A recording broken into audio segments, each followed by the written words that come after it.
Shaw and Charles Mann was on the USS West Virginia. Those 4 local men perished on December the 7th, and Mike Rubish, who was in the Army, was at Hickam Airfield. He did survive the attack.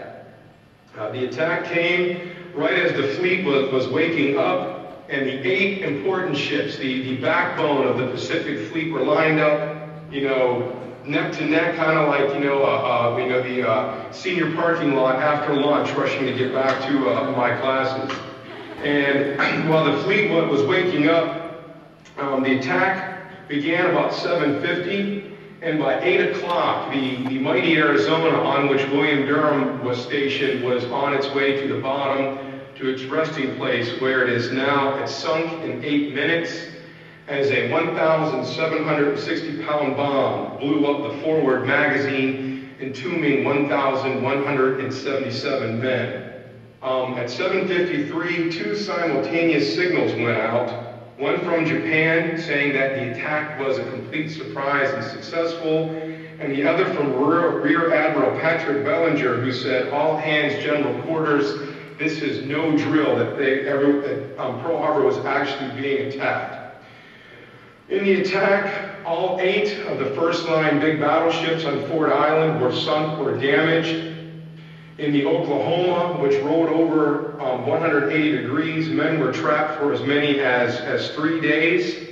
And at 7:15, the second attack was launched, targeting Hickam and Wheeler airfields. And the Japanese spent years training, getting the best grade A pilots that they had, as this was a one-shot deal.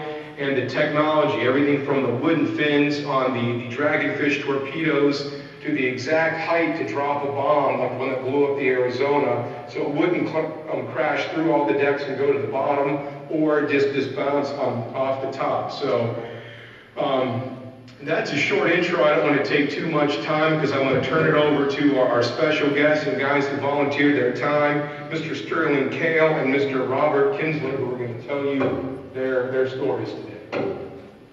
Well, thank you very much, Mr. Palega, for that wonderful lesson. Students, I hope you know how lucky you are to have a teacher with such great lengths to sit there and give you this educational experience. And now we would like to introduce to you Mr. Bob Kinsler. Good morning. My name is Bob Kinsler. I'm a retired Army officer. I retired 46 years ago this year. And I followed 22 years of service. To go back in time, I was born in 1922 in Newark, New Jersey. I graduated from high school in 1939, went to college for a year, and then joined the Army on the 24th of June, 1940. I was given a choice of Hawaii or the Philippines as a station. I chose Hawaii because they told me that to go to the Philippines would be another 3 weeks on the boat. As it was, I sailed from Brooklyn Army Base in late August 1940. I arrived in Hawaii, I arrived in Hawaii in September 26, 1940. I may be losing my voice, but I'll try. Excuse me. Okay, I got it back. I arrived in Hawaii in September 26, 1940, and I was assigned to H Company of the 27th Infantry Regiment. That was where I started my basic training in October, or early October 1940. Somebody decided that I would be better off in Headquarters Company, so I was transferred to Headquarters Company of the 27th Infantry. I'm in that picture somewhere. If you look to the top row, you see one head above everybody else. Well, that's me. I was 6'2", everybody else was shorter than that. Anyway, I became a Morse code radio operator. By the time the attack started, I was a private, third-class specialist. I was able to take and receive 20 words a minute. Each word is 5 characters. So in order to do that, they inspired me by giving me extra money. So my basic pay was $21, but by virtue of being a specialist, I was probably making about $36, $37 a month.